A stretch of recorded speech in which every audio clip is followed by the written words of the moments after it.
Punjabi radio USA ਸੁਣ ਰਹੇ ਸਾਰੇ ਹੀ ਮਾਣਯੋਗ ਅਤੇ ਸਤਿਕਾਰਤ ਸਰੋਤਿਆਂ ਨੂੰ ਪੰਜਾਬੀ ਰੇਡੀਓ USA ਦੀ ਟੀਮ ਅਤੇ ਮੇਰੇ ਰਾਜਕਨਵੀਰ ਸਿੰਘ ਨੂੰ ਆਪ ਜੀ ਨੂੰ ਬਹੁਤ ਪਿਆਰ ਸਤਿਕਾਰ ਸਹਿਤ ਦੋਨੋਂ ਅੱਜ ਜੋੜ ਕੇ ਨਿੱਘੀ ਜਿਹੀ ਸਤਿ ਸ੍ਰੀ ਅਕਾਲ। ਸਭ ਨੂੰ ਜੀ ਨੂੰ ਆਖਦੇ ਹਾਂ। ਸਰੋਤਿਓ, ਪ੍ਰੋਗਰਾਮ ਖਬਰ ਤੇ ਨਜ਼ਰ ਦੇ ਵਿੱਚ ਆਪ ਸਭ ਦਾ ਨਿੱਘਾ ਸਵਾਗਤ ਹੈ। ਅੱਜ 25 ਜੁਲਾਈ ਦਿਨ ਸੋਮਵਾਰ ਤੇ ਸਾਡੇ ਨਾਲ ਸਵੇਰ ਦੇ ਖਬਰ ਤੇ ਨਜ਼ਰ ਪ੍ਰੋਗਰਾਮ ਦੇ ਵਿੱਚ ਜੁੜ ਚੁੱਕੇ ਨੇ ਮਿੰਟੂ ਗੁਰੂਸਰੀਆ ਜੀ ਅਮਰੋਡ ਸਟੂਡੀਓਜ਼ ਤੋਂ। ਮਿੰਟੂ ਜੀ ਆਇਆਂ ਨੂੰ ਪਿਆਰ ਭਰੀ ਨਿੱਘੀ ਸਤਿ ਸ੍ਰੀ ਅਕਾਲ। ਸ਼ੁਕਰੀਆ ਜੀ, ਸਾਰਿਆਂ ਨੂੰ ਸਤਿ ਸ੍ਰੀ ਅਕਾਲ ਜੀ। ਸਾਡੇ ਅੱਜ ਦੇ ਪ੍ਰੋਗਰਾਮ ਖਬਰ ਤੇ ਨਜ਼ਰ ਉਸ ਨੂੰ ਸਪਾਂਸਰ ਕਰਦੇ ਨੇ ਖਾਲਸਾ ਇੰਸ਼ੋਰੈਂਸ ਏਜੰਸੀ ਵਾਲੇ, ਜਿਨ੍ਹਾਂ ਦੇ ਕੋਲੋਂ ਤੁਸੀਂ ਹਰ ਤਰ੍ਹਾਂ ਦੀ ਇੰਸ਼ੋਰੈਂਸ ਕਰਵਾ ਸਕਦੇ ਹੋ। ਜੇਕਰ ਤੁਸੀਂ AARP ਦੇ ਮੈਂਬਰ ਹੋ, ਤੁਹਾਡਾ ਰੈਕਡ ਕਲੀਨ ਆ ਅਤੇ ਤੁਹਾਡੀ ਹੋਮ ਅਤੇ ਆਟੋ ਇੰਸ਼ੋਰੈਂਸ ਦੇ ਵਿੱਚ 30% ਤੱਕ ਦਾ ਤੁਹਾਨੂੰ ਇਹ ਡਿਸਕਾਊਂਟ ਦਵਾ ਸਕਦੇ ਨੇ। ARP ਦਾ ਮੈਂਬਰ ਬਣਨ ਦੇ ਲਈ ਅਤੇ ਬਾਕੀ ਕਿਸੇ ਵੀ ਤਰੀਕੇ ਦੀ ਇੰਸ਼ੋਰੈਂਸ ਦੇ ਲਈ ਜੋ ਕਿ ਇਹ ਪੂਰੇ ਅਮਰੀਕਾ ਭਰ ਦੇ ਵਿੱਚ ਕਰਦੇ ਨੇ, ਉਸ ਦੇ ਬਾਰੇ ਜਾਣਕਾਰੀ ਲਈ ਇਹਨਾਂ ਨੂੰ ਕਾਲ ਕਰੋ 408-272-2500 4082722500। ਇਸ ਦੇ ਨਾਲ ਸੁਰਜੀਤ ਸਿੰਘ ਗੁਰਾਇਆ ਅਤੇ ਮਹਿੰਦਰ ਕੌਰ ਗੁਰਾਇਆ ਸੈਨ ਹੋਜ਼ੇ ਤੋਂ, ਇਹਨਾਂ ਦਾ ਵੀ ਬਹੁਤ ਬਹੁਤ ਧੰਨਵਾਦ। ਜੇਕਰ ਤੁਸੀਂ ਜਾਂ ਕੋਈ ਹੋਰ ਕਾਰੋਬਾਰ ਇਸ ਪ੍ਰੋਗਰਾਮ ਨੂੰ ਸਪਾਂਸਰ ਕਰਨਾ ਚਾਹੁੰਦੇ ਹੋ, ਸੰਪਰਕ ਕਰੋ ਨੰਬਰ 408-722-7698 ਦੇ ਉੱਤੇ। ਮਿੰਟੂ ਜੀ, ਗੱਲਬਾਤ ਦਾ ਸਿਲਸਿਲਾ ਸ਼ੁਰੂ ਕਰਦੇ ਹਾਂ। ਸੋਮਵਾਰ ਦਾ ਸਾਰਿਆਂ ਨੂੰ ਇੰਤਜ਼ਾਰ ਸੀ ਵੀ ਨਵਜੋਤ ਸਿੱਧੂ ਕੁਝ ਪੱਤੇ ਖੋਲਣਗੇ, ਚੁੱਪੀ ਤੋੜੀ ਆ ਪਰ ਸਸਪੈਂਸ ਬਰਕਰਾਰ। ਵੇ ਸਿੱਧੂ ਤੂੰ ਸਿੱਧੀਆਂ ਨਾ ਕੀਤੀਆਂ, ਆਪ ਉੱਤੇ ਪਤਾ ਨਹੀਂ ਕੀ ਬੀਤੀਆਂ ਜੀ। ਇਹ ਸਿੱਧੂ ਹੋਰਾਂ ਨੇ ਸਿੱਧੀਆਂ ਨਹੀਂ ਕੀਤੀਆਂ। ਅੱਜ ਪ੍ਰੈਸ ਕਾਨਫਰੰਸ ਤੇ ਕੀਤੀ ਹੈ, ਪਰ ਰਾਗ ਜਿਹੜੇ ਸੀਗੇ ਉਹ ਉੜਾਟ ਰਾਗ ਜਿਹੜੇ ਸੀ ਉਹ ਉਹੀ ਸੀ। ਮੈਨੂੰ ਪੰਜਾਬ ਤੋਂ ਪਾਸੇ ਕੀਤਾ ਗਿਆ, ਮੈਂ ਪੰਜਾਬ ਨਹੀਂ ਛੱਡ ਸਕਦਾ, ਮੈਂ ਜੜ ਨਹੀਂ ਛੱਡ ਸਕਦਾ, ਮੈਂ ਇਹ ਨਹੀਂ ਕਰ ਸਕਦਾ, ਉਹ ਨਹੀਂ ਕਰ ਸਕਦਾ। ਪੰਜਾਬ ਸ਼ਬਦ ਸਿੱਧੂ ਫਿਰ ਵਾਰ-ਵਾਰ ਬੋਲਿਆ, ਪਰ ਜਦੋਂ ਉਹਨੂੰ ਪੁੱਛਿਆ ਗਿਆ ਕਿ ਭਾਈ ਹੁਣ ਤੇਰਾ ਅਗਲਾ ਕਦਮ ਕੀ ਹੈ, ਸਿੱਧੂ ਉਹਦੇ ਬਾਰੇ ਫਿਰ ਮੋਨੀ ਬਾਬਾ ਬਣ ਗਿਆ, ਕੁਛ ਨਹੀਂ ਬੋਲਿਆ। ਇਹਦਾ ਮਤਲਬ ਇਹ ਹੈ ਕਿ ਸਿੱਧੂ ਸਿਆਸਤ ਦੇ ਦਰਖਤ ਦਾ ਹੁਣ ਪੱਕਿਆ ਹੋਇਆ ਅੰਬ ਆ, ਕੱਚਾ ਨਹੀਂ ਹੈ ਕਿ ਜਿਹੜਾ ਮਰਜ਼ੀ ਤੋੜ ਕੇ ਲੈ ਜੇ।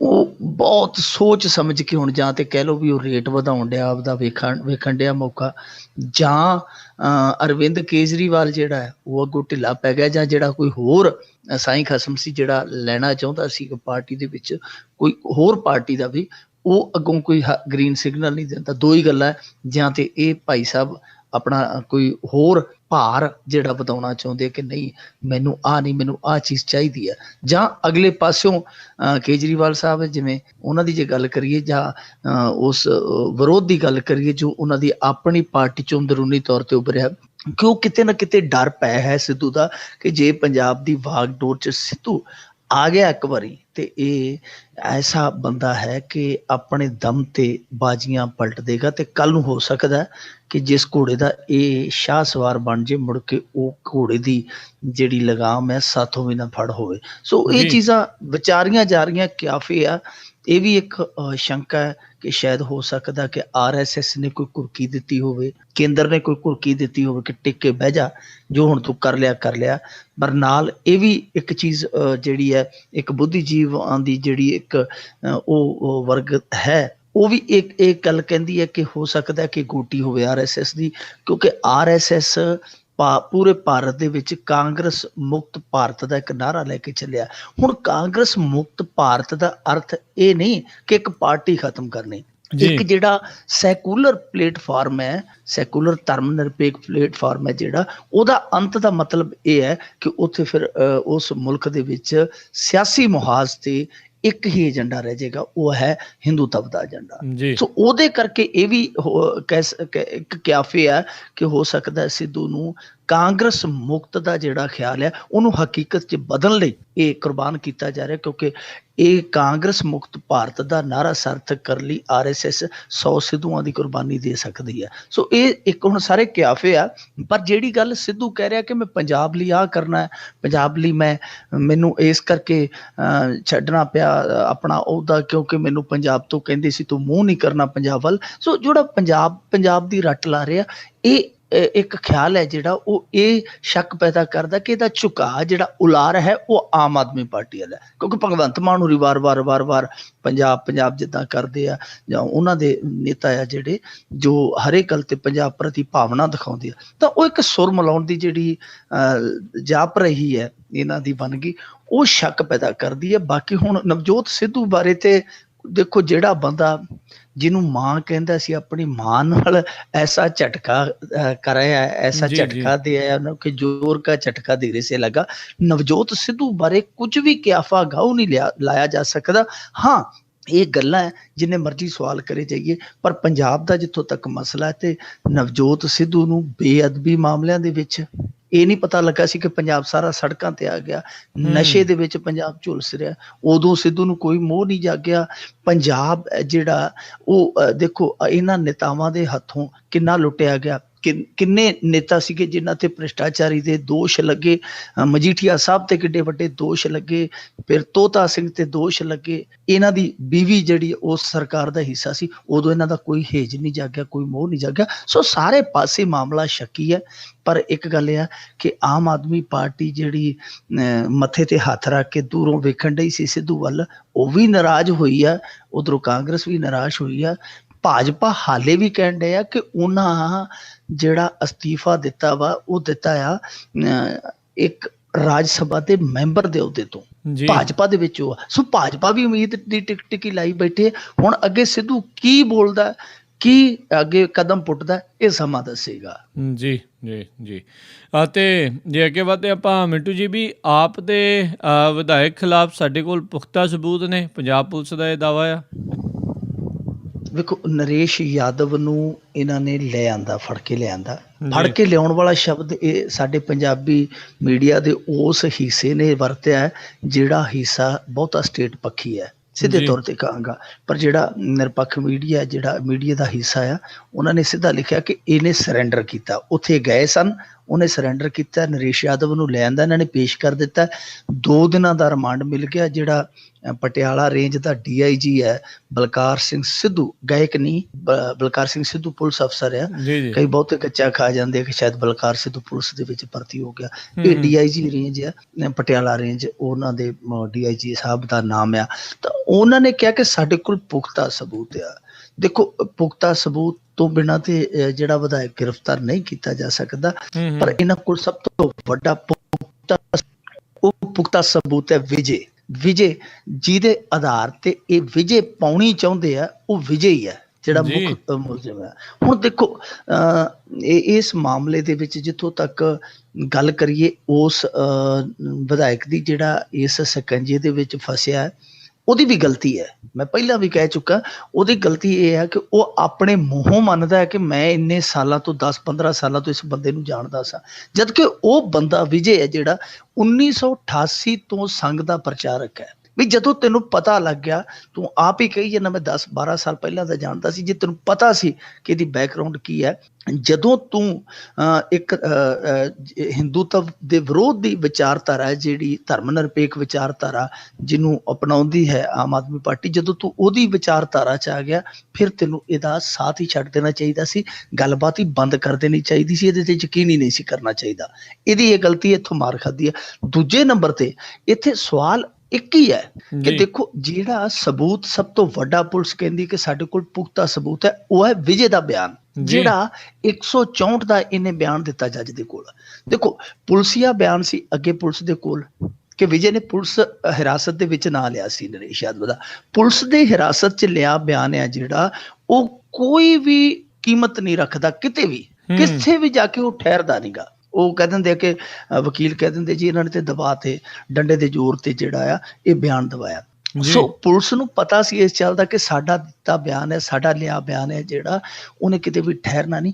ਇਸ ਕਰਕੇ ਵਿਜੇ ਦਾ ਨਾਲ ਦੀ ਨਾਲ ਮੈਜਿਸਟ੍ਰੇਟ ਦੇ ਸਾਹਮਣੇ CRPC ਦੀ 164 ਧਾਰਾ ਦਾ ਬਿਆਨ ਦਵਾ ਦਿੱਤਾ ਇਹਨਾਂ ਨੇ। ਹੁਣ ਇਹ ਬਿਆਨ ਦਵਾਇਆ ਹੈ, ਇਹ ਆਪਾਂ ਨੂੰ ਸਿੱਧੇ ਤੌਰ ਤੇ ਪ੍ਰਤੱਖ ਹੈ ਕਿ ਪੁਲਿਸ ਨੇ ਬਿਆਨ ਦਵਾਇਆ। ਨਹੀਂ ਤੇ ਆਮ ਬੰਦਾ ਤੇ ਤਰਲੇ ਕਰਦਾ ਰਹਿੰਦਾ ਜੀ ਮੇਰਾ ਬਿਆਨ ਕਰਾਓ 164 ਦਾ, ਇਹ ਬਿਆਨ ਨਹੀਂ ਕਰਵਾਉਂਦੇ। ਸੋ ਉਹਦਾ ਬਿਆਨ ਕਰਵਾਇਆ ਗਿਆ, ਉਹ ਬਿਆਨ ਹੋਇਆ ਮੈਜਿਸਟ੍ਰੇਟ ਦੇ ਸਾਹਮਣੇ, ਉਹਦੇ ਆਧਾਰ ਤੇ ਇਹਨਾਂ ਨੇ ਫਿਰ ਵਾਰੰਟ ਹਾਸਲ ਕੀਤੇ ਆ ਕਿ ਆ ਵੇਖੋ ਜੀ ਫਲਾਣਾ ਬੰਦਾ ਨਾਮ ਲੈ ਰਿਹਾ, ਸਾਨੂੰ ਉਹਨੂੰ ਗ੍ਰਿਫਤਾਰ ਕਰਨ ਦੇ ਵਾਰੰਟ ਦਿੱਤੇ ਜਾਣ। ਵਾਰੰਟ ਲੈ ਕੇ ਦਿੱਲੀ ਗਿਆ। ਹੁਣ ਦੇਖੋ, ਇੱਥੇ ਇੱਕ ਮਸਲਾ ਖੜਾ ਹੋ ਜਾਂਦਾ ਹੈ ਜੀ ਕਿ ਬਿਕਰਮਜੀਤ ਸਿੰਘ ਮਜੀਠੀਆ ਵੀ ਵਿਧਾਇਕ ਆ ਤੇ ਉਹ ਵੀ ਵਿਧਾਇਕ ਆ, ਨਰੇਸ਼ ਯਾਦਵ ਦੋਨੇ ਮੌਕੇ ਦੇ ਵਿਧਾਇਕ ਆ।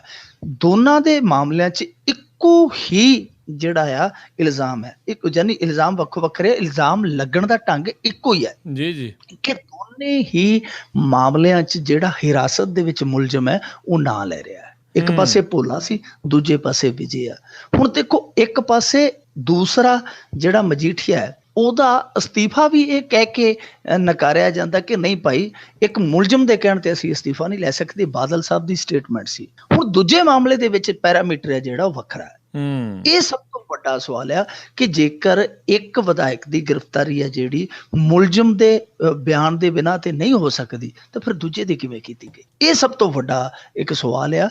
ਦੂਜੀ ਗੱਲ ਇਹ ਆ ਕਿ ਬਹੁਤ ਸਾਰੇ ਇੱਥੇ ਦੇ ਦੇਖੋ ਉੱਥੇ ਸ਼ਿਕਾਇਤ ਤੇ ਅਮਾਨਤੁੱਲਾ ਇਹਨਾਂ ਦਾ ਕੱਲ ਇੱਕ ਹੋਰ ਫੜਿਆ MLA ਆਮ ਆਦਮੀ ਪਾਰਟੀ ਦਾ, ਉਹਦੇ ਤੇ ਇੱਕ ਸਿਰਫ ਸ਼ਿਕਾਇਤ ਆਈ ਹੈ, ਨਾਲ ਦੀ ਨਾਲ ਉਹਨੂੰ ਚੁੱਪ ਲਿਆ। ਇੱਥੇ ਸਾਡੇ NRI ਪ੍ਰੈਸ ਕਾਨਫਰੰਸਾਂ ਕਰਦੇ ਫਿਰਦੇ ਕਿ ਫਲਾਣਾ ਸੰਤਰੀ ਸਾਡੇ ਇੰਨੇ ਖਾ ਗਿਆ, ਫਲਾਣਾ ਮੰਤਰੀ ਸਾਡੇ ਇੰਨੇ ਖਾ ਗਿਆ, ਉਹਨਾਂ ਤੇ ਕੋਈ ਕਾਰਵਾਈ ਨਹੀਂ ਕਰਦਾ। ਪੁਲਿਸ ਠੋਡੀ ਤੇ ਡੰਡਾ ਰੱਖ ਕੇ ਖੜੀ ਰਹਿੰਦੀ ਹੈ, ਤਮਾਸ਼ਾ ਦੇਖਦੀ ਰਹਿੰਦੀ ਹੈ।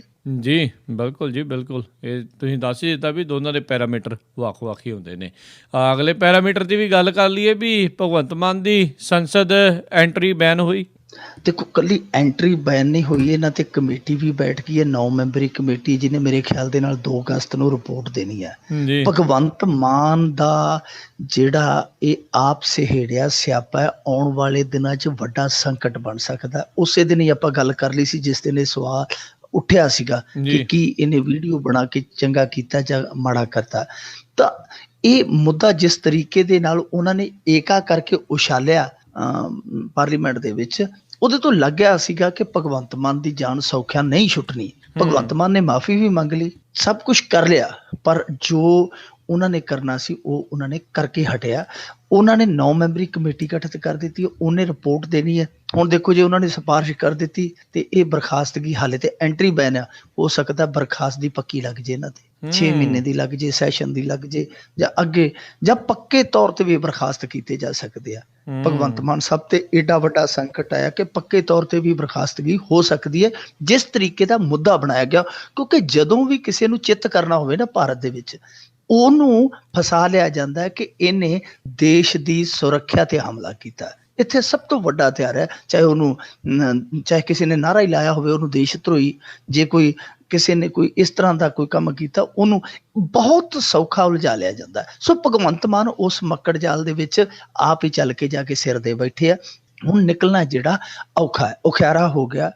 9 ਮੈਂਬਰੀ ਕਮੇਟੀ ਦੇਖੋ ਹੁਣ ਕਿਸ ਤਰ੍ਹਾਂ ਦਾ ਐਕਸ਼ਨ ਲੈਣ ਲਈ ਸਿਫਾਰਿਸ਼ ਕਰਦੀ, ਉਹ ਸਮਾਂ ਦੱਸੇਗਾ।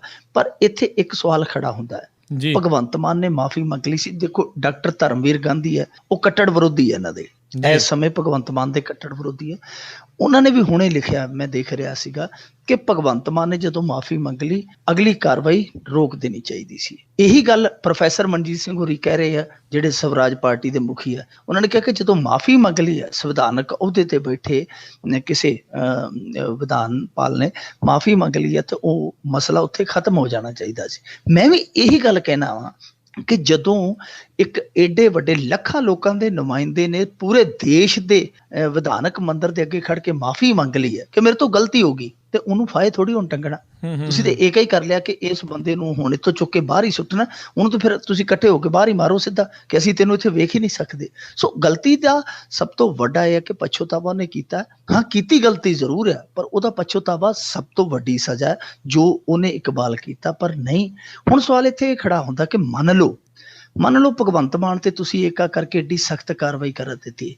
ਇੱਥੇ ਭਾਰਤ ਦੇ ਵਿੱਚ ਐਸਾ ਦਿਨ ਵੀ ਲੋਕਤੰਤਰ ਨੇ ਵੇਖਿਆ ਹੈ ਜਦੋਂ ਦੱਖਣੀ ਰਾਜ ਦੇ ਇੱਕ ਅਸੈਂਬਲੀ ਦੇ ਵਿੱਚ ਲੜਾਈ ਹੋਈ ਹੁਕਮਰਾਨ ਧਿਰ ਤੇ ਵਿਰੋਧੀ ਧਿਰ ਦੀ, ਤੇ ਬਾਹਰ ਆ ਕੇ ਇੱਕ ਬੀਬੀ ਨੇ ਪਾਟੀ ਸਾੜੀ ਹੈ ਜਿਹੜੀ ਕੈਮਰਿਆਂ 'ਚ ਵਿਖਾਈ ਸੀ ਕਿ ਆ ਫਲਾਣਾ ਬੰਦਾ ਜਿਹੜਾ ਮੇਰੀ ਸਾੜੀ ਨੂੰ ਪੈ ਗਿਆ ਫਲਾਣਾ, ਉਹਦੇ ਤੇ ਕੋਈ ਕਾਰਵਾਈ ਨਹੀਂ ਸੀ ਹੋਈ। ਇਸ ਮੁਲਕ ਦੇ ਵਿੱਚ ਲੋਕਾਂ ਨੇ ਉਹ ਵੀ ਦਿਨ ਦੇਖਿਆ ਜਦੋਂ ਬਲਿਊ ਫਿਲਮ ਦੇਖਦੇ ਵਿਧਾਨਕਾਰ ਸੀਗੇ ਜਿਹੜੇ ਅੰਦਰ ਫੜੇ ਗਏ ਸੀ। ਇਸ ਮੁਲਕ ਦੇ ਵਿੱਚ ਉਹ ਵੀ ਦਿਨ ਵੇਖਿਆ ਗਿਆ ਜਦੋਂ ਨੋਟਾਂ ਦੀਆਂ ਗੱਡੀਆਂ, ਨੋਟਾਂ ਦੇ ਬੋਰੇ ਭਰ ਕੇ ਜਿਹੜੇ ਵਿਧਾਨਕਾਰ ਸੀਗੇ ਉਹ ਅੰਦਰ ਲੈ ਗਏ ਸੀਗੇ। ਸੋ ਮੰਨ ਲਓ ਕੱਲ ਨੂੰ ਇਹ ਛਿੱਤਰੋਪੋਲੀ ਹੁੰਦੇ ਆ। ਸਾਡੇ ਮਜੀਠੀਆ ਸਾਹਿਬ ਨੇ ਤਾਂ ਮਾਂ ਭੈਣ ਇੱਕ ਕਰ ਦਿੱਤੀ ਸੀ ਰਾਣਾ ਗੁਰਜੀਤ ਦੀ ਇੱਥੇ ਅਸੈਂਬਲੀ ਦੇ ਵਿੱਚ, ਠੀਕ ਹੈ, ਤੇ ਉਹਦੇ ਤੇ ਕੀ ਐਕਸ਼ਨ ਲਿਆ ਗਿਆ ਸੀ ਉਸ ਦਿਨ? ਤੇ ਨਾ ਬੀਬਾ ਹਰਸਿਮਰਤ ਕੌਰ ਬੋਲੀ ਕਿ ਮੇਰੇ ਭਰਾ ਨੂੰ ਵੀ ਇਦਾਂ ਦੀ ਸਜ਼ਾ ਦਿਓ, ਜਿਹੜੀ ਉਹ ਕੱਲ ਉੱਥੇ ਪੂਰਾ ਜ਼ੋਰ ਸ਼ੋਰ ਨਾਲ ਮੰਗ ਕਰ ਰਹੀ ਸੀਗੀ। ਚੰਦੂ ਮਾਜਰਾ ਸਾਹਿਬ ਵੀ ਚੁੱਪ ਸਨ, ਸਾਰੇ ਹੀ ਖਾਮੋਸ਼ ਹੋ ਗਏ ਸਨ, ਕਿਉਂਕਿ ਉਦਣ ਜਿਹੜਾ ਸ਼ਾਇਦ ਇਹ ਵਿਧਾਨ ਮੰਦਰ ਜਿਹੜਾ ਕੋਈ ਹੋਰ ਸੀਗਾ, ਇੱਥੇ ਕਿਸੇ ਹੋਰ ਦੀ ਮੂਰਤ ਰੱਖੀ ਸੀ, ਉੱਥੇ ਕਿਸੇ ਦੀ ਹੋਰ ਦੀ ਰੱਖੀ ਆ। ਸੋ ਇਹ ਠੀਕ ਹੈ ਕਿ ਅੱਜ ਇਹਨਾਂ ਨੇ ਭਗਵੰਤ ਮਾਨ ਨੂੰ ਘੇਰ ਲਿਆ, ਕਿ ਕੱਲ ਨੂੰ ਜਦੋਂ ਕਿਸੇ ਦੀ ਸਾੜੀ ਪਾਟੇਗੀ, ਜਦੋਂ ਕਿਸੇ ਦੇ ਚੱਕ ਕੇ ਇੱਕ ਦੂਜੇ ਦੇ ਕੁਰਸੀ ਮਾਰਨਗੇ, ਜਦੋਂ ਇੱਕ ਦੂਜੇ ਦੀ ਮਾਂ ਭੈਣ ਇੱਕ ਕਰਨਗੇ, ਕਿ ਉਦੋਂ ਵੀ ਇਹ ਸਾਰੇ ਮੈਂਬਰ ਪਾਰਲੀਮੈਂਟ ਏਕਾ ਕਰਕੇ ਇਸੇ ਤਰ੍ਹਾਂ ਦੀ ਸਖਤ ਕਾਰਵਾਈ ਕਰਨਗੇ? ਇਹੀ ਸਭ ਤੋਂ ਵੱਡਾ ਸਵਾਲ ਆ। ਜੀ ਜੀ, ਬਾਕੀ ਪੈਰਾਮੀਟਰ ਆਪਾਂ ਦੇਖੇ ਹੀ ਆ ਵੀ ਇਹੋ ਜਿਹੇ ਮਸਲਿਆਂ ਦੇ ਵਿੱਚ ਪਹਿਲੋਂ ਵੀ ਅੱਡ ਸੀਗੇ ਤੇ ਆਉਣ ਦੇ ਸਮੇਂ ਦੇ ਵਿੱਚ ਵੀ ਅੱਡ ਹੀ ਰਹਿਣੇ ਆ। ਏਕਾ ਨਹੀਂ ਹੋਣਾ, ਜਦੋਂ ਕਿਸੇ ਨੂੰ ਥੱਲੇ ਲਾਉਣਾ ਹੁੰਦਾ ਆ ਉਦੋਂ ਹੀ ਏਕੇ ਹੁੰਦੇ ਨੇ। 1000 ਕਰੋੜ ਕੈਂਸਰ ਐਕਸਪ੍ਰੈਸ ਵਿੱਚ ਨਹੀਂ ਘਟੀ ਭੀੜ। ਦੇਖੋ, 1000 ਕਰੋੜ ਰੁਪਈਆ ਪੰਜਾਬ ਸਰਕਾਰ ਨੇ ਖਰਚਿਆ। ਇੱਕ ਬਹੁਤ ਕਹਿ ਲਈਏ ਕਿ ਫਰਾਕ ਦਿਲੀ ਵਾਲੀ ਗੱਲ ਆ। 1000 ਕਰੋੜ ਰਕਮ ਜਿਹੜੀ ਕੈਂਸਰ ਦੇ ਇਲਾਜ ਤੇ, ਇਹ ਸਰਕਾਰ ਦੀ ਇੱਕ ਵਧੀਆ ਪਾਲਿਸੀ ਕਹਿ ਲਈਏ, ਇੱਕ ਵਧੀਆ ਫਰਾਕ ਦਿਲੀ ਕਹਿ ਲਈਏ, ਇੱਕ ਵਧੀਆ ਯੋਜਨਾ ਸੀ। ਪਰ ਉਹਦਾ ਲਾਭ ਕੀ ਹੋਇਆ ਪੰਜਾਬ ਨੂੰ? ਸਭ ਤੋਂ ਵੱਡੀ ਵਿਚਾਰਨ ਵਾਲੀ ਗੱਲ ਇਹੋ ਹੈ। ਬਠਿੰਡੇ ਦੇ ਵਿੱਚ ਇਹ ਖੜ ਕੇ ਉੱਥੇ ਹਸਪਤਾਲ ਦਾ ਉਦਘਾਟਨ ਕਰਕੇ ਮੁੱਖ ਮੰਤਰੀ ਸਾਡੇ ਖੜ ਕੇ ਕਹਿ ਕੇ ਗਏ ਸਨ ਕਿ ਅੱਜ ਤੋਂ ਬਾਅਦ ਬੀਕਾਨੇਰ ਜਿਹੜੀ ਕੈਂਸਰ ਐਕਸਪ੍ਰੈਸ ਉਹ ਜਾਏਗੀ ਨਹੀਂ, ਉਧਰੋਂ ਭਰ ਕੇ ਆਏਗੀ, ਕਿ ਮਰੀਜ਼ ਜਿਹੜੇ ਆ ਬੀਕਾਨੇਰੋਂ ਇੱਧਰ ਆਇਆ ਕਰਨਗੇ ਇਲਾਜ ਲਈ। ਅੱਜ ਤੱਕ ਉਸ ਹਸਪਤਾਲ ਦੀ ਗੱਲ ਕਰੀਏ, ਉਹਦੇ ਵਿੱਚ 100 ਬੈੱਡ ਦਾ ਉਹ ਹਸਪਤਾਲ ਆ। 2012 ਦੇ ਉਹਨੇ ਸ਼ੁਰੂ ਹੋਣਾ ਸੀ, 2012 ਦੇ ਮੱਧ ਦੇ ਵਿੱਚ 2015 ਚ ਸ਼ੁਰੂ ਹੋਇਆ ਤੇ 15 ਜਨਵਰੀ 2015 ਤੋਂ ਲੈ ਕੇ 30 ਜੂਨ 2016 ਤੱਕ 547 ਦਿਨਾਂ ਚ ਉੱਥੇ OPD ਹੁੰਦੀ ਹੈ, ਸਿਰਫ 436 ਮਰੀਜ਼ਾਂ ਦੀ। ਉਹਦਾ ਕਾਰਨ ਕੀ ਹੈ? ਉਹਦਾ ਕਾਰਨ ਇਹ ਹੈ ਕਿ ਉੱਥੇ 50 ਅਹੁਦੇ ਆ ਡਾਕਟਰਾਂ ਦੇ, 50 ਕੁਰਸੀਆਂ, 50 ਚ ਸੁੱਖ ਦੇ ਨਾਲ 40 ਖਾਲੀ ਪਈਆਂ, ਭਾਂ ਕਰਦੀਆਂ ਪਈਆਂ, 10 ਹੀ ਡਾਕਟਰ ਆ। ਹੁਣ ਦੂਜੀ ਗੱਲ ਇਹ ਹੈ ਕਿ ਇਹੀ ਹਾਲ ਆ ਜਿਵੇਂ ਹੁਣ ਮੈਕਸ ਹੈਲਥ ਕੇਅਰ ਹੈ, ਇਹਨਾਂ ਨੂੰ ਇਹ ਨਿੱਜੀ ਹਸਪਤਾਲ ਆ। ਇਹ ਆਪਾਂ ਪਿਛਲੇ ਦੀ ਗੱਲ ਕਰਕੇ ਸਰਕਾਰੀ ਹੈ, ਨਿੱਜੀ ਹਸਪਤਾਲ ਹੈ। ਬਠਿੰਡੇ ਦਾ ਬੜਾ ਤਗੜਾ ਮੈਕਸ ਹਸਪਤਾਲ, ਉਹਨੂੰ ਇਹਨਾਂ ਨੇ 50 ਕਰੋੜ ਦੀ ਜ਼ਮੀਨ ਹੈ ਜਿਹੜੀ ਉਹ ਸਾਲ ਦੀ 50 ਰੁਪਏ ਦਰ ਤੇ ਲੀਜ਼ ਤੇ ਦਿੱਤੀ ਸੀ। ਸਾਲ ਦਾ ਉਹਦੇ ਦਾ ਕਿਰਾਇਆ ਲਿਆ ਸੀ 50 ਰੁਪਏ, ਇਸੇ ਕਰਕੇ ਕਿ ਤੁਸੀਂ ਗਰੀਬ ਲੋੜਵੰਦ ਮਰੀਜ਼ਾਂ ਦਾ ਇਲਾਜ ਕਰੋ। ਤੇ ਉਹ ਹੁਣ ਕੀ ਕਰਨ ਡਏ ਆ ਕਿ ਉਹ ਜਿਹੜਾ ਆਮ ਟੈਸਟ ਜਿਹੜਾ ਬਾਹਰੋਂ ਕਿਤੋਂ ਕੋਈ 400 ਦਾ ਹੁੰਦਾ ਹੈ ਤੇ ਉਹ ਜਿਹੜਾ ਉਹਨਾਂ ਦਾ ਰੇਟ ਹੈ ਉਹ ਦੁੱਗਣਾ ਹੁੰਦਾ ਹੈ। ਉਹਨਾਂ ਦੀ ਜਿਹੜੀ ਪਰਚੀ ਹੈ ਉਹੀ ਆਮ ਹਸਪਤਾਲ ਤੋਂ 4 ਗੁਣਾ ਮਹਿੰਗੀ ਹੈ। ਉਹ ਇਹੋ ਜਿਹੀ ਸੇਵਾ ਕਰਨ ਡਿਆ। ਇੱਕ ਤੇ ਜ਼ਮੀਨ ਲੈ ਕੇ ਪੰਜਾਬ ਦੀ, ਦੂਜੀ ਉਹ ਲੁੱਟ ਕਰਦੇ ਪਏ। ਤੇ ਜੇ ਉਹਨਾਂ ਨੂੰ ਪੁੱਛਦੇ ਆ ਕੋਈ ਤੁਸੀਂ ਤੇ ਦੂਜਿਆਂ ਨਾਲ ਵੀ ਮਹਿੰਗਾਈ 'ਚ ਅੱਤ ਕਰਾ ਛੱਡੀ ਹੈ, ਉਹ ਕਹਿੰਦੇ ਕੀ ਕਰੀਏ ਜੀ, ਮਸ਼ੀਨਾਂ ਬਾਹਰਲੀਆਂ ਇਲਾਜ ਹੀ ਬੜਾ ਵਧੀਆ ਕਰਦੀਆਂ, ਇਹ ਟੈਸਟ ਹੀ ਬੜਾ ਵਧੀਆ ਕਰਦੀਆਂ, ਰੇਟ ਤੇ ਫਿਰ ਵੱਧ ਲੱਗਣੀ ਆ। ਸੋ ਉਹ ਇਹੋ ਜਿਹਾ ਕੰਮ ਆ। ਹੁਣ ਤੀਜੇ ਨੰਬਰ ਤੇ ਜੇ ਆਈਏ ਤੇ ਸਾਡੇ ਸਰਕਾਰੀ ਹਸਪਤਾਲ ਆ ਜਿਹੜੇ, ਉਹਨਾਂ 'ਚ ਕੀ ਹੋਣ ਡਿਆ ਕਿ ਜਿਹੜਾ ਟੈਸਟ ਸਾਡੇ ਇੱਥੇ 3000 ਚ ਹੁੰਦਾ ਹੈ, ਉਹ ਬੀਕਾਨੇਰ 1000 ਚ ਪੈਂਦਾ ਹੈ ਜੀ। ਠੀਕ ਹੈ ਜੀ। ਤੇ ਜਿਹੜਾ ਉਹੀ ਟੈਸਟ ਆ ਜਿਹਨੂੰ ਆਪਾਂ ਰੇਡੀਓਥੈਰੇਪੀ ਕਹਿ ਦਿੰਦੇ ਆ ਜੀ, ਜਿਹੜੀ ਕੈਂਸਰ ਮਰੀਜ਼ ਦੀ ਅਕਸਰ ਹੁੰਦੀ ਹੈ, ਰੇਡੀਓਥੈਰੇਪੀ ਜੇ ਨਿੱਜੀ ਹਸਪਤਾਲਾਂ 'ਚ ਚਲੇ ਜਾਈਏ, ਕੋਈ 40,000 ਲੈ ਰਿਹਾ, ਕੋਈ 45,000 ਲੈ ਰਿਹਾ, ਕਈ 90,000 ਲੈ ਰਹੇ ਆ। ਚੌਥੀ ਗੱਲ ਜਿਹੜੀ ਸਭ ਤੋਂ ਮਹੱਤਵਪੂਰਨ ਆ ਕਿ ਇਹਨਾਂ ਨੇ ਕਈ ਸੈਟੇਲਾਈਟ ਸੈਂਟਰ ਖੋਲ੍ਹੇ ਆ, ਜਿਵੇਂ ਫਿਰੋਜ਼ਪੁਰ ਦੇ ਵਿੱਚ ਵੀ ਹੈ, ਸੰਗਰੂਰ ਦੇ ਵਿੱਚ ਵੀ ਹੈ। ਤਾਂ ਇਹਨਾਂ ਬਾਰੇ ਲੋਕਾਂ ਨੂੰ ਚੇਤਨ ਹੀ ਨਹੀਂ ਕੀਤਾ, ਇਹਨਾਂ ਨੇ ਸੁਚੇਤ ਹੀ ਨਹੀਂ ਕੀਤਾ ਕਿ ਭਾਈ ਸਾਡੇ ਇੱਥੇ ਇਲਾਜ ਹੈ, ਤੁਸੀਂ ਆਓ, ਉਸੇ ਦਰਾਂ ਤੇ ਅਸੀਂ ਇਲਾਜ ਕਰਾਂਗੇ, ਤੁਹਾਨੂੰ ਬਿਹਤਰ ਸਹੂਲਤਾਂ ਦੇਵਾਂਗੇ। ਕਿਸੇ ਨੂੰ ਪਤਾ ਹੀ ਨਹੀਂ ਇਹਨਾਂ ਚੀਜ਼ਾਂ ਦਾ। ਉਹ ਸਾਰੇ ਜਿਹਨੂੰ ਕੈਂਸਰ ਹੁੰਦੀ, ਅਗਲਾ ਕਹਿੰਦਾ ਕਿ ਉੱਜੜ ਨਾਲੋਂ ਚੰਗਾ ਬੀਕਾਨੇਰ ਚਲ ਜਾਈਏ। ਤੇ ਅੱਜ ਵੀ ਬੀਕਾਨੇਰ ਦੇ ਵਿੱਚ 80,000 ਦੀ ਸਾਲਾਨਾ OPD ਹੈ। 80,000 ਦੇ ਵਿੱਚੋਂ 17,000 ਇਕੱਲੇ ਮਰੀਜ਼ ਪੰਜਾਬ ਦੇ ਆ, ਔਰ ਸਾਲ ਦੇ ਵਿੱਚ ਜਿਹੜੇ 13,000 ਸ਼ਾਇਦ ਨਵੇਂ ਮਰੀਜ਼ ਜਾਂਦੇ ਆ, ਜਿਨ੍ਹਾਂ ਦੇ ਵਿੱਚੋਂ ਤੀਜਾ ਹਿੱਸਾ ਪੰਜਾਬੀ ਮਰੀਜ਼ਾਂ ਦਾ। ਸੋ ਹੁਣ ਤੁਸੀਂ ਆਪ ਹੀ ਅੰਦਾਜ਼ਾ ਲਾ ਲਓ ਕਿ 1000 ਕਰੋੜ ਰੁਪਈਆ ਖਰਚ ਕੇ ਜਿਹੜੀ ਕੈਂਸਰ ਵਾਲੀ ਗੱਡੀ ਹੈ ਉਹਦੇ ਅਸੀਂ ਚੱਕੇ ਨਹੀਂ ਰੋਕ ਸਕੇ। ਜੀ ਜੀ ਬਿਲਕੁਲ। ਤੇ ਅੱਗੇ ਵਧਦੇ ਹਾਂ। ਪ੍ਰਗਟਾਵੇ ਦੀ ਆਜ਼ਾਦੀ ਦਾ ਗਲ ਘੁੱਟਣ ਤੁਰੀ ਮੋਦੀ ਸਰਕਾਰ। ਦੇਖੋ, ਗੱਲ ਤੇ ਨਾ ਵੈਸੇ ਐਡਾ ਘੁੱਟ ਕੇ ਘੁੱਟਿਆ ਕਿ ਬੁਰਕੀ ਹੋਈ ਨਹੀਂ ਮਿਲਦੀ, ਬੁਰਕੀ ਵੀ ਨਹੀਂ ਲੰਘਦੀ ਗਲ ਦੇ ਹੇਠਾਂ, ਉਹ ਇੰਨੀ ਮਹਿੰਗੀ ਕਰ ਛੱਡੀ ਹੈ। ਹੁਣ ਇੱਥੇ ਕੱਲ ਦੱਸਦੇ ਸੀ, ਕਹਿੰਦੇ ਜੀ ਘਰ ਦੀ ਮੁਰਗੀ ਦਾਲ ਬਰੋਬਰ ਹੋਈ ਪਈ ਹੈ, ਕਿ ਦਾਲ ਵੀ 200 ਰੁਪਏ ਨੂੰ ਤੇ ਮੁਰਗਾ ਵੀ 200 ਰੁਪਏ ਨੂੰ, ਸਭ ਕੁਛ ਬਰਾਬਰ ਹੀ ਹੋ ਗਿਆ। ਅੱਛੇ ਦਿਨਾਂ ਦੀ ਨਿਸ਼ਾਨੀ ਇਹੋ ਹੀ ਹੈ ਕਿ ਘਰ ਦੀ ਮੁਰਗੀ ਦਾਲ ਬਰੋਬਰ। ਸੋ ਇਹ ਕਈ ਇਹ ਕਹਿ ਰਹੇ ਆ ਕਿ ਦਾਲ ਹੀ ਨਹੀਂ ਗਲਦੀ ਪਈ, ਮੋਦੀ ਸਾਹਿਬ ਦੇਸ਼ ਗਲ ਗਿਆ, ਦਾਲ ਹੀ ਨਹੀਂ ਗਲਦੀ ਸਾਡੀ, ਤਾਂ ਸਾਡੇ ਰਸੋਈ ਦੇ ਵਿੱਚ ਦਾਲ ਨਹੀਂ ਗਲ ਰਹੀ। ਇਹ ਮਹਿੰਗਾਈ ਦੀ ਗੱਲ ਆ, ਪਰ ਅਸਲ ਗੱਲ ਹੈ ਹਿੰਦੂਤਵ ਏਜੰਡੇ ਦੀ, ਜੋ ਇਸ ਮੁਲਕ ਦੇ ਵਿੱਚ ਸੌਣ ਦੇ ਬੱਦਲਾਂ ਵਾਂਗੂ ਛਾ ਰਿਹਾ ਹੈ। ਦੇਖੋ ਇਹਨਾਂ ਦਾ ਇੱਕ ਬੜਾ ਮਹੱਤਵਪੂਰਨ ਇੰਸਟੀਚਿਊਟ ਹੈ, ਉਹ ਹੈ FTII। ਜੇ ਉਹਨੂੰ ਆਪਾਂ ਅੰਗਰੇਜ਼ੀ ਦੇ ਵਿੱਚ ਕਹੀਏ ਤੇ ਉਹ ਬਣਦਾ ਹੈ film and television institute of India, ਜਿਹੜਾ ਪੂਨੇ ਦੇ ਵਿੱਚ ਆ ਜੀ। ਉਹਦਾ ਮੁਖੀ ਲਾਇਆ ਸੀ ਗਜੇਂਦਰ ਚੌਹਾਨ। ਉਹਦੇ 'ਚ ਇੱਕ ਹੀ ਯੋਗਤਾ ਕਿ ਉਹਨੇ ਪੁਰਾਣੇ ਸਮਿਆਂ ਦੇ ਵਿੱਚ ਮਹਾਭਾਰਤ 'ਚ ਇੱਕ ਰੋਲ ਨਿਭਾਇਆ ਸੀ। ਉਹ ਤੋਂ ਬਾਅਦ ਉਹਦਾ ਕੋਈ ਵੀ ਇਹੋ ਜਿਹਾ ਆਪਾਂ ਨਹੀਂ ਕਹਿ ਸਕਦੇ ਰੋਲ ਜਿਹਨੂੰ ਯਾਦ ਰੱਖੀਏ। ਹਾਂ, ਸੀ ਗ੍ਰੇਡ ਦੀਆਂ ਕਾਫੀ ਫਿਲਮਾਂ ਉਹਨੇ ਬਣਾਈਆਂ। ਇੱਕੋ ਇੱਕ ਉਹਦੀ ਯੋਗਤਾ ਹੋ ਰਿਹਾ ਕਿ ਉਹ ਜਦੋਂ ਮੋਦੀ ਲਹਿਰ ਸੀ ਤੇ ਉਹਨੇ ਜੁਮਲੇ ਬੜੇ ਚੁਣ ਚੁਣ ਕੇ ਇਜਾਦ ਕੀਤੇ ਸਨ, ਬੜੇ ਉਹਨੇ ਚੁਣ ਚੁਣ ਕੇ ਨਾਅਰੇ ਬਣਾਏ ਸੀ। ਉਹਦਾ ਨਾਮ ਦੇ ਦਿੱਤਾ ਇਹਨਾਂ ਨੇ ਉਹਨੂੰ। ਹੁਣ ਦੇਖੋ ਇਨਾਮ ਕੀ ਦਿੱਤਾ ਕਿ ਉਹਨੂੰ FTII ਦਾ ਮੁਖੀ ਲਾ ਦਿੱਤਾ। ਬਹੁਤ ਸਾਰੇ ਐਕਟਰ ਇਹਨਾਂ ਦੇ ਕੋਲ ਸੀਗੇ, ਪ੍ਰੇਸ਼ ਰਾਵਲ ਸੀ, ਅਨੁਪਮ ਖੇਰ ਸੀ, ਬੀਬੀ ਕਿਰਨ ਖੇਰ ਸੀ, ਜਿਹੜੇ ਕਿਤੇ ਤਗੜੇ। ਹਾਂ ਠੀਕ ਆ ਕਿ ਆਪਾਂ ਉਹਨਾਂ ਦੀਆਂ ਨੀਤੀਆਂ, ਉਹਨਾਂ ਦੇ ਵਿਚਾਰਾਂ ਦੇ ਨਾਲ ਅਸਹਿਮਤ ਹੋ ਸਕਦੇ ਹਾਂ, ਪਰ ਉਹਨਾਂ ਦੀ ਕਲਾ ਤੇ ਸ਼ੱਕ ਨਹੀਂ ਕੀਤਾ ਜਾ ਸਕਦਾ। ਬਹੁਤ ਵੱਡੇ ਵੱਡੇ ਇਹਨਾਂ ਦੇ ਕੋਲ ਧਾਕੜ ਕਲਾਕਾਰ ਸੀ, ਪਰ ਉਹ ਜਿਹੜੀ ਉਹਨੇ ਚਮਚਾਗਿਰੀ ਕੀਤੀ ਸੀ, ਚਾਂਦਮਾਰੀ ਕੀਤੀ ਸੀ, ਉਹਦੀ ਇਵਜ਼ ਦੇ ਵਿੱਚ ਉਹਨੂੰ ਕਲਗੀ ਲਾਤੀ। ਉੱਥੇ ਮੁੰਡਿਆਂ ਨੇ ਹੜਤਾਲ ਕੀਤੀ, ਮੁੰਡਿਆਂ ਕੁੜੀਆਂ ਨੇ 139 ਦਿਨ ਹੜਤਾਲ ਚੱਲੀ। ਉਹ ਇੰਸਟੀਚਿਊਟ ਚੱਲ ਨਹੀਂ ਸਕਿਆ, ਪਰ ਕਿਸੇ ਦੀ ਸੁਣੀ ਨਹੀਂ। ਉੱਥੇ ਡਾਂਗਾਂ ਵੀ ਖਾਧੀਆਂ ਸਟੂਡੈਂਟ ਨੇ, ਕਿਸੇ ਨੇ ਨਹੀਂ ਸੁਣੀ, ਕਿਉਂਕਿ ਉਹ ਬੰਦਾ ਮੋਦੀ ਦਾ ਚੇਤਾ ਸੀ। ਹੁਣ ਉਸ ਬੰਦੇ ਨੇ ਜਦੋਂ ਉੱਥੇ ਪੈਰ ਜਮਾ ਲਿਆ, ਦੇਖੋ ਵਿਰੋਧ ਕਾਹਦੇ ਲਈ ਹੋ ਰਿਹਾ ਸੀ। ਹੁਣ ਉਸ ਬੰਦੇ ਨੇ ਜਦੋਂ ਪੈਰ ਜਮਾ ਲਏ ਤੇ ਉਹਨੇ ਕੱਲ ਫਰਮਾਨ ਜਾਰੀ ਕਰ ਦਿੱਤਾ ਹੈ। ਉਹਨੇ ਕਿਹਾ ਕਿ ਹਰੇਕ ਵਿਦਿਆਰਥੀ ਹੈ ਜਿਹੜਾ ਉਹ ਹਲਫਨਾਮਾ ਦੇਵੇ ਕਿ ਮੈਂ ਕਿਸੇ ਵੀ ਵਿਚਾਰ ਚਰਚਾ 'ਚ ਹਿੱਸਾ ਨਹੀਂ ਲਵਾਂਗਾ ਤੇ ਨਾ ਹੀ ਸਮਾਜੀ ਅਨਿਆਂ ਤੇ ਸਰਕਾਰ ਦੇ ਏਜੰਡੇ ਖਿਲਾਫ ਕੀਤੇ। ਉਹ ਸਟੂਡੈਂਟਾਂ ਤੋਂ ਹਲਫੀਆ ਬਿਆਨ ਲੈ ਰਿਹਾ ਜਨਾਬ ਕਿ ਤੁਸੀਂ ਲਿਖ ਕੇ ਦਿਓ ਕਿ ਤੁਸੀਂ ਕਿਸੇ ਵਿਚਾਰ ਚਰਚਾ 'ਚ ਨਹੀਂ, ਜਿਹੜੀ ਖੁੱਲੀ ਵਿਚਾਰ ਚਰਚਾ ਹੁੰਦੀ ਹੈ, ਕੋਈ ਸਮਾਗਮ ਹੁੰਦਾ ਉਹਦੇ 'ਚ ਸ਼ਿਰਕਤ ਨਹੀਂ ਕਰੋਗੇ, ਦੇਸ਼ ਦੇ ਕਿਸੇ ਵੀ ਸਮਾਜੀ ਮਸਲੇ 'ਚ ਤੁਸੀਂ ਕੋਈ ਟਿੱਪਣੀ ਨਹੀਂ ਕਰੋਗੇ, ਕੋਈ ਵੀ ਤੁਸੀਂ ਕਿਸੇ ਅਨਿਆਂ ਦੇ ਖਿਲਾਫ ਆਪਣੀ ਪ੍ਰਤੀਕਿਰਿਆ, ਕਿਸੇ ਵੀ ਸਰਕਾਰੀ ਪਾਲਿਸੀ ਦੇ ਖਿਲਾਫ ਤੁਸੀਂ ਆਲੋਚਨਾ ਨਹੀਂ ਕਰੋਗੇ। ਦੇਖੋ ਇਸ ਤੋਂ ਵੱਡਾ ਵਿਚਾਰਾਂ ਦੇ ਪ੍ਰਗਟਾਵੇ ਦੀ ਆਜ਼ਾਦੀ ਤੇ ਕੋਈ ਹਮਲਾ ਹੋ ਸਕਦਾ? ਇਹ ਗਜੇਂਦਰ ਚੌਹਾਨ ਜਿਹੜਾ ਹੈ, ਇਹਨੂੰ ਆਥੋਰਾਈਜ਼ਡ ਕਿਹਨੇ ਕੀਤਾ ਹੈ ਕਿ ਤੂੰ ਇਹੋ ਜਿਹੇ ਫਰਮਾਨ ਜਾਰੀ ਕਰਦੇ? ਉਹ ਸਿੱਧੇ ਤੌਰ ਤੇ ਆਪਾਂ ਕਹਿ ਲਈਏ ਕਿ ਉਹਦੇ ਉੱਤੇ ਬੈਠੇ ਆ ਜਿਹੜੇ ਲੋਕ ਵੱਡੇ ਵੱਡੇ ਇੰਸਟੀਚਿਊਟਸ ਦੇ ਵਿੱਚ ਇਹੋ ਜਿਹੇ ਫਰਮਾਨ ਲਾਗੂ ਕਰਵਾ ਰਹੇ ਆ। ਅੱਜ ਇਹ ਹੋਇਆ, ਕੱਲ ਨੂੰ ਡਰ ਇਹ ਲੱਗਦਾ ਹੈ ਕਿ ਗਜੇਂਦਰ ਚੌਹਾਨ ਵਰਗਾ ਕੋਈ ਕਿਤੇ ਇਹ ਨਾ ਕਹਿ ਦੇ ਕਿ ਵੀ ਜਦੋਂ ਤੜਕੇ ਆਉਣਾ ਤੁਸੀਂ ਸੰਸਥਾਨ ਦੇ ਵਿੱਚ, ਸਭ ਤੋਂ ਪਹਿਲਾਂ ਹਵਨ ਹੁੰਦਾ ਪਏਗਾ, ਉਹਦੇ 'ਚ ਸਮੱਗਰੀ ਪਾਓ, ਫਿਰ ਗਾਇਤਰੀ ਮੰਤਰ ਪੜ੍ਹਦੇ ਪੜ੍ਹਦੇ ਕਲਾਸ ਦੇ ਵਿੱਚ ਜਾਓ, ਜਦੋਂ ਛੁੱਟੀ ਹੋਵੇ ਉੱਥੇ ਮੋਹਨ ਭਾਗਵਤ ਦੀ ਫੋਟੋ ਲੱਗੀ ਹੋਏਗੀ, ਉਹਨੂੰ ਡੰਡੌਤ ਕਰਨਾ ਨਾ ਭੁੱਲਿਓ। ਜੀ ਜੀ ਬਿਲਕੁਲ।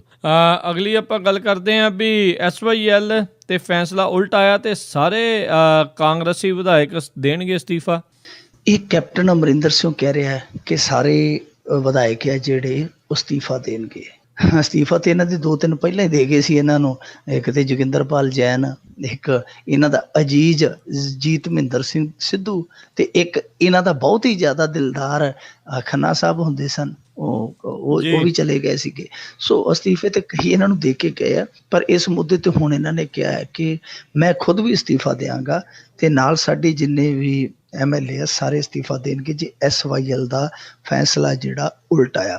ਹੁਣ ਪਹਿਲੀ ਗੱਲ ਤੇ ਇਹ ਹੈ ਕਿ ਇਹ ਸਾਰਾ ਕੁਝ ਜਿਹੜਾ ਕੀਤਾ ਕਰਾਇਆ ਉਹ ਹੈ ਕੈਪਟਨ ਅਮਰਿੰਦਰ ਸਿੰਘ ਦਾ, ਪਾਣੀ ਦਾ ਰਾਖਾ ਪਾਰਟ 1 ਤਾਂ ਇਹਨਾਂ ਨੇ ਕੀਤਾ। ਹੁਣ ਇਹਨਾਂ ਨੂੰ ਆਪਣੇ ਕੀਤੇ ਤੇ ਕਿੰਨਾ ਕੁ ਯਕੀਨ ਹੈ ਤੁਸੀਂ ਆਪ ਹੀ ਸਮਝ ਲਓ। ਉਹ ਕਹਿੰਦੇ ਕਿ ਫੈਸਲਾ ਜੇ ਉਲਟ ਆਇਆ ਇਹਦਾ ਮਤਲਬ ਤੁਹਾਨੂੰ ਸ਼ੱਕ ਹੈ। ਦੂਜੀ ਗੱਲ, ਇਹ ਉਹੀ ਭਰਮ ਪੈਦਾ ਕਰ ਰਿਹਾ ਜੋ ਪ੍ਰਕਾਸ਼ ਸਿੰਘ ਬਾਦਲ ਪੈਦਾ ਕਰਦਾ ਕਿ ਫੈਸਲਾ ਤੇ ਆਉਣਾ ਹੀ ਨਹੀਂ, ਹਾਲੇ ਰਾਏ ਬਣਨੀ ਹੈ। ਉਹ ਵੀ ਸੁਪਰੀਮ ਕੋਰਟ ਨੇ ਰੋਕ ਰੱਖੀ, ਪਤਾ ਨਹੀਂ ਕਾਹਤੋਂ ਰੁਕਵਾਈ ਗਈ ਹੈ ਕਿ ਰੋਕੀ ਗਈ ਹੈ, ਉਹ ਵੀ ਰੁਕੀ ਪਈ ਹੈ। ਹਾਲੇ ਰਾਏ ਆਉਣੀ ਹੈ, ਮੁੜ ਕੇ ਰਾਸ਼ਟਰਪਤੀ ਕੋਲ ਜਾਣਾ, ਮੁੜ ਕੇ ਕਿਸੇ ਚੀਜ਼ ਦਾ ਫੈਸਲਾ ਹੋਣਾ, ਇਹ ਪਹਿਲਾਂ ਹੀ ਭਰਮ ਪਾਈ ਜਾਂਦੇ। ਤੀਜੀ ਗੱਲ, ਇਹ ਕਹਿੰਦੇ ਸੀਗੇ ਕੈਪਟਨ ਅਮਰਿੰਦਰ ਸਿੰਘ ਕਿ ਪ੍ਰਕਾਸ਼ ਸਿੰਘ ਬਾਦਲ ਸਮੇਂ ਤੋਂ ਪਹਿਲਾਂ SYL ਦੇ ਮੁੱਦੇ ਤੇ ਅਸਤੀਫਾ ਦੇ ਕੇ ਹਮਦਰਦੀ ਬਟੋਰ ਸਕਦਾ ਹੈ, ਉਹ ਸਿਆਸਤ ਕਰ ਸਕਦਾ ਹੈ। ਅੱਜ ਕੈਪਟਨ ਸਾਹਿਬ ਕੀ ਕਰਦੇ ਪਏ ਆ? ਇਹ ਵੀ ਤੇ ਅਸਤੀਫਿਆਂ ਦੀ ਸਿਆਸਤ ਕਰਦੇ ਪਏ ਆ।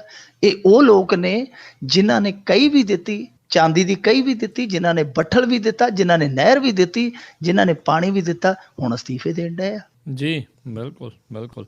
ਅਤੇ ਜਾਂਦੇ ਜਾਂਦੇ ਗੱਲ ਕਰ ਲਈਏ ਵੀ ਪੰਜਾਬ ਪੁਲਿਸ ਨੇ ਇੱਕ ਹੋਰ ਥਾਣੇਦਾਰ ਨਹੀਂ ਕਾਬੂ ਕੀਤੀ। ਇਹ ਜੀ ਐਡੀ ਕਿਤੋਂ ਥਾਣੇਦਾਰ ਨਹੀਂ, ਤੈਨੂੰ ਚਲਾਵਾਂ ਸਲੂਟ ਵਜਾਈਏ। ਇਹ ਥਾਣੇਦਾਰਨੀ ਜਿਹੜੀ ਬੀਬੀ ਸੀਗੀ ਇਹ ਫੜੀ ਗਈ। ਥਾਣੇਦਾਰਨੀ ਇਹ ਨਕਲੀ ਸੀ।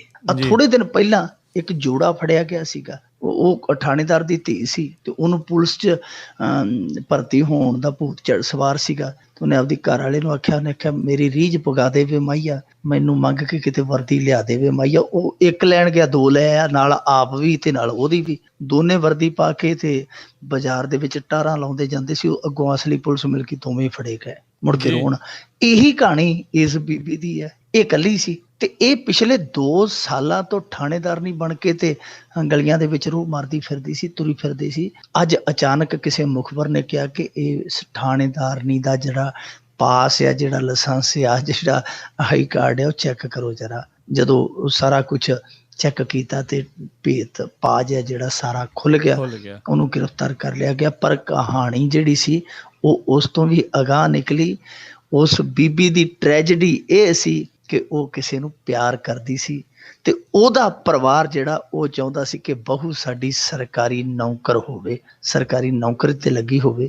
ਤੇ ਕਹਿੰਦੀ ਕਿ ਫਿਰ ਨੌਕਰੀ ਮੈਂ ਗਈ ਟਰਾਈ ਕਰਨ ਪੁਲਿਸ 'ਚ ਭਰਤੀ ਹੋਣ, ਉਹਨਾਂ ਨਖਾਫਣਿਆਂ ਨੇ ਕੱਢ ਦਿੱਤਾ। ਫਿਰ ਖੀਰੀ ਮੈਂ ਕਿਹਾ ਕਿ ਕੋਈ ਗੱਲ ਨਹੀਂ, ਅਸਲੀ ਨਹੀਂ ਤੇ ਨਕਲੀ ਸਹੀ, ਮੈਂ ਉੱਥੋਂ ਲੈ ਕੇ ਵਰਦੀ ਪਾ ਲਈ ਤੇ ਥਾਣੇਦਾਰ ਨਹੀਂ ਬਣ ਗਏ। ਹੁਣ ਦੇਖੋ ਜੀ, ਇਸ ਮਾਮਲੇ ਦੇ ਵਿੱਚ ਥੋੜ੍ਹੀ ਜਿਹੀ ਹਮਦਰਦੀ ਵੀ ਹੈ, ਥੋੜ੍ਹਾ ਜਿਹਾ ਗੁੱਸਾ ਵੀ ਹੈ, ਸਾਰਾ ਕੁਛ ਹੈ। ਪਰ ਐਂਡ ਜਿਹੜਾ ਇਸ ਫਿਲਮ ਦਾ, ਇਸ ਕਹਾਣੀ ਦਾ, ਉਹ ਸਖਾਵਾ ਨਹੀਂ ਹੈ। ਬੀਬੀ ਵਿਚਾਰੀ ਜਿਹੜੀ ਉਹ ਮਾਹੀਆ ਪਾਉਂਦੀ ਸੀ ਜਿਹੜਾ ਸੀਗੇ, ਉਹ ਸਾਰਾ ਕੁਛ ਗਵਾ ਬੈਠੀ, ਹੁਣ ਰੋਂਦੀ ਹੈ। ਪਤਾ ਨਹੀਂ ਉਹ ਵਰਦੀ ਜਿਹੜੀ ਪਾਈ ਹੈ ਉਹ ਤੇ ਹੁਣ ਲੈਣੀ ਹੈ। ਜਿਹੜਾ ਪਿਆਰ ਸੀਗਾ ਉਹ ਵੀ ਸ਼ਾਇਦ ਹੁਣ ਨਹੀਂ ਮਿਲਣਾ।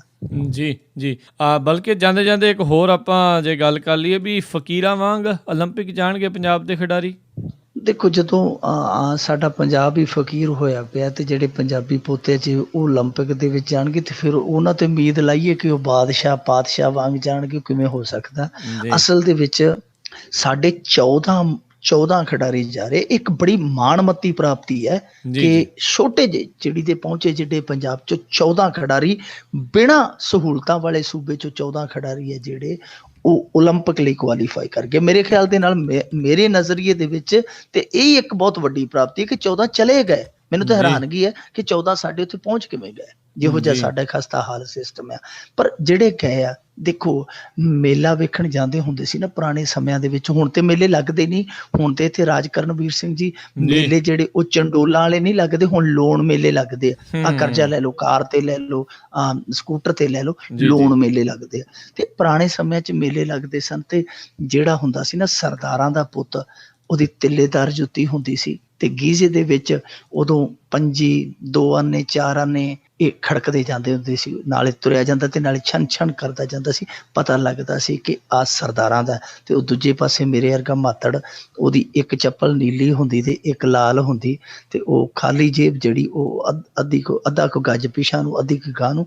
ਪਤਾ ਲੱਗਦਾ ਸੀ ਕਿ ਇਹ ਕਿਹਨਾਂ ਦਾ ਮੁੰਡਾ ਹੈ। ਉਹ ਮੇਲੇ ਜਾਣ ਦਾ, ਇਹ ਮੇਲੇ ਜਾਣ ਦਾ ਜਿਹੜਾ ਉਹ ਹਰਿਆਣੇ ਵਾਲੇ ਜਿਹੜੇ ਜਾ ਰਹੇ ਆ, ਉਹ ਛਣਕਾਰਾ ਮਾਰਦੇ ਜਾ ਰਹੇ ਆ ਜੀ। ਉਹਨਾਂ ਨੂੰ 15 ਲੱਖ ਰੁਪਈਆ ਸਰਕਾਰ ਨੇ ਜੇਬ 'ਚ ਪਾ ਕੇ ਤੋਰਿਆ ਕਿ ਭਾਈ ਜਾਓ, ਏਡੇ ਵੱਡੇ ਦੁਨੀਆ ਦੇ ਖੇਡ ਮੇਲੇ 'ਚ ਚੱਲੇ ਹੋ, ਆ ਖਰਚ ਵਰਚ ਲੈ ਜਾਓ। ਤੇ ਸਾਡੇ ਇੱਥੇ ਕਿਸੇ ਨੇ ਉਹਨਾਂ ਨੂੰ ਵਿਦਾ ਵੀ ਨਹੀਂ ਕੀਤਾ ਚੱਜ ਨਾਲ। ਉਹਨਾਂ ਦੀ ਜੇਬ 'ਚ ਕੀ ਪਾਉਣਾ ਸੀ, ਖਾਲੀ ਜੇਬ ਇੱਥੋਂ ਤੋਰ ਰਹੇ ਆ। ਜਦ ਕਿ ਸਾਡਾ ਗੁਆਂਢੀ ਸੂਬਾ ਉਹਨਾਂ ਨੂੰ 15 ਲੱਖ ਦੇ ਰਿਹਾ। ਔਰ ਨਾਲ ਹੀ ਉਹਨਾਂ ਨੇ ਐਲਾਨ ਇਹ ਕੀਤਾ ਵਾ ਕਿ ਜਿਹੜਾ ਗੋਲਡ ਮੈਡਲ ਲੈ ਕੇ ਆਏਗਾ, ਅਸੀਂ ਉਹਨਾਂ ਨੂੰ 6 ਕਰੋੜ ਰੁਪਈਆ ਦੇਵਾਂਗੇ। 6 ਕਰੋੜ ਰੁਪਈਆ ਜੀ। ਤੇ ਜੇ ਕੋਈ ਚਾਂਦੀ ਦਾ ਮੈਡਲ ਲੈ ਕੇ ਆਊਗਾ, ਉਹ 4 ਕਰੋੜ ਦੇਵਾਂਗੇ। ਸਾਡੀ ਪੰਜਾਬ ਸਰਕਾਰ ਨੇ ਐਲਾਨ ਵੀ ਕੀਤਾ ਹੈ। ਜਿਵੇਂ ਜੇ ਖਿਆਲਾਂ 'ਚ ਕਹਿੰਦੇ ਹੁੰਦੇ ਕਿ ਚੱਬਣੀ ਹੈ ਤੇ ਘੱਟੋ ਘੱਟ ਬਦਾਮ ਚੱਬੋ, ਖਿਆਲਾਂ 'ਚ ਤੇ ਮੂੰਗਫਲੀ ਨਾ ਖਾਓ। ਉਹਨਾਂ ਨੇ ਜੇ ਐਲਾਨ ਕੀਤਾ ਹੈ ਤੇ ਐਲਾਨ ਵੀ ਕੀਤਾ 2 ਕਰੋੜ ਦਾ। ਚਾਂਦੀ ਵਾਲਾ ਜਿਹੜਾ ਐਲਾਨ ਕੀਤਾ ਉਹ ਹੈਗਾ ਮੇਰੇ ਖਿਆਲ ਦੇ ਨਾਲ 1 ਕਰੋੜ 1 ਲੱਖ ਦਾ। ਐਲਾਨ ਦੇ ਵਿੱਚ ਵੀ ਪਿੱਛੇ ਆ। ਤਾਂ ਖੈਰ ਗੱਲ ਜਿਹੜੀ ਕਰਦੇ ਪਏ ਆ ਕਿ ਖਾਲੀ ਜੇਬ ਉਹਨਾਂ ਨੂੰ ਤੋਰਿਆ। ਹੁਣ ਜਿਹੜੇ ਬੰਦਿਆਂ ਨੂੰ ਖਾਲੀ ਜੇਬ, ਇੱਥੇ ਤੁਰਨ ਵੇਲੇ ਵੀ ਕੁਛ ਨਹੀਂ ਦਿੱਤਾ ਸਰਕਾਰ ਨੇ, ਤੇ ਤੁਸੀਂ ਆਪ ਹੀ ਹਿਸਾਬ ਲਾ ਲਓ ਤਿਆਰੀਆਂ ਉਹਨਾਂ ਦੀਆਂ ਕਿਸ ਪੱਧਰ ਦੀਆਂ ਹੋਈਆਂ ਜੀ। ਜੇ ਅਸੀਂ ਇਹਨਾਂ ਵੀ ਨਹੀਂ ਕਰ ਸਕਦੇ, ਸਾਡੀ ਖੇਡ ਪਾਲਿਸੀ ਹੈ ਜਿਹੜੀ ਉਹ ਪਿੱਟ ਚੁੱਕੀ ਹੈ। ਬਹੁਤ ਬੁਰੀ ਤਰ੍ਹਾਂ 6 ਸਾਲਾਂ ਦੇ ਵਿੱਚ ਅਸੀਂ ਕੋਈ ਵੀ ਰਿਜ਼ਲਟ ਚੰਗਾ ਨਹੀਂ ਲਿਆ ਸਕੇ। ਸੋ ਸੁਖਬੀਰ ਸਿੰਘ ਬਾਦਲ ਨੂੰ ਚਾਹੀਦਾ ਸੀਗਾ ਕਿ ਘੱਟੋ ਘੱਟ, ਠੀਕ ਹੈ ਚਲੋ ਜਿੱਦਾਂ ਮਰਜ਼ੀ ਤਿਆਰੀ ਇਹਨਾਂ ਨੇ ਕਰਵਾਈ, ਪੈਸੇ ਦਾ ਸਾਨੂੰ ਵੀ ਪਤਾ ਕਿ ਇਹਨਾਂ ਦੇ ਕੋਲ ਕਿਸ ਤਰ੍ਹਾਂ ਦਾ ਸੰਕਟ ਹੈ ਇਹਨਾਂ ਦੇ ਸਰਕਾਰੀ ਖਜ਼ਾਨੇ ਤੇ, ਪਰ ਜੋ ਆਹ ਪੰਗਾ ਲੈ ਰਿਹਾ ਵਰਲਡ ਕੱਪ ਦਾ, ਜੇ ਪਿਛਲੀ ਵਾਰੀ ਟਾਲ ਲਿਆ ਸੀ ਇਹਨਾਂ ਨੇ ਲੋਕਾਂ ਦੇ ਗੁੱਸੇ ਤੋਂ ਡਰਦਾ, ਤੇ ਐਤਕੀ ਫਿਰ ਪੋਸਟਪੋਨ ਕਰ ਦਿੰਦੇ, ਕੀ ਫਰਕ ਪੈਂਦਾ ਸੀ? ਜਿਹੜਾ ਉਹ ਇਹਨਾਂ ਨੇ 30-40 ਕਰੋੜ ਖਰਚਣਾ ਸੀ ਉਹ ਇਹਨਾਂ ਨੂੰ ਦਿੰਦੇ ਕਿ ਭਾਈ ਜਾਓ ਏਡੇ ਵੱਡੇ ਖੇਡ ਮੇਲੇ 'ਚ ਚੱਲਿਓ, ਹੋ ਸਕਦਾ ਕਿ ਇਹ ਕੋਈ ਹਿੰਮਤ ਮਾਰ ਕੇ ਉੱਥੋਂ ਪੀਲਾ ਮੈਡਲ ਲੈ ਆਉਂਦੇ, ਜਿਹੜੀ ਕਿ ਆਸ ਸਾਨੂੰ ਅੱਜ ਵੀ ਹੈ। ਜੀ ਜੀ ਬਿਲਕੁਲ, ਬਹੁਤ ਬਹੁਤ ਧੰਨਵਾਦ ਕਰਦੇ ਹਾਂ ਤੁਹਾਡਾ ਮਿੰਟੂ ਜੀ, ਤੁਸੀਂ ਸਾਡੇ ਨਾਲ ਜੁੜੇ ਇਹਨਾਂ ਖਬਰਾਂ ਬਾਰੇ ਸਾਨੂੰ ਵਿਸਥਾਰ 'ਚ ਜਾਣਕਾਰੀਆਂ ਦਿੱਤੀਆਂ। ਅਗਲੇ ਬੁਲਟਨ ਤੱਕ ਲਈ ਤੁਹਾਡਾ ਬਹੁਤ ਬਹੁਤ ਧੰਨਵਾਦ, ਮਿਹਰਬਾਨੀ, ਸਤਿ ਸ਼੍ਰੀ ਅਕਾਲ। ਸ਼ੁਕਰੀਆ ਜੀ, ਸਤਿ ਸ਼੍ਰੀ ਅਕਾਲ। ਤੇ ਸਰੋਤਿਓ, ਇੱਥੇ ਹੀ ਸਾਡਾ ਅੱਜ ਦਾ ਇਹ ਪ੍ਰੋਗਰਾਮ ਖਬਰ ਤੇ ਨਜ਼ਰ ਉਹ ਵੀ ਹੁਣ ਸਮਾਪਤ ਹੁੰਦਾ ਹੈ। ਹੁਣ ਮੈਨੂੰ ਰਾਜਕਰਨਵੀਰ ਸਿੰਘ ਨੂੰ ਵੀ ਇਜਾਜ਼ਤ ਦਿਓ। ਮੇਰੇ ਵੱਲੋਂ ਵੀ ਆਪ ਸਭ ਨੂੰ ਬਹੁਤ ਪਿਆਰ ਸਤਿਕਾਰ ਸਹਿਤ ਦੋਨੋਂ ਅੱਜ ਜੋੜ ਕੇ ਨਿੱਘੀ ਜਿਹੀ ਸਤਿ ਸ਼੍ਰੀ ਅਕਾਲ। ਜਿੰਦੇ ਵਾਸਤੇ ਰਹੋ, ਹੱਸਦੇ ਖੇਲਦੇ ਰਹੋ ਤੇ ਸੁਣਦੇ ਰਹੋ ਪੰਜਾਬੀ ਰੇਡੀਓ USA।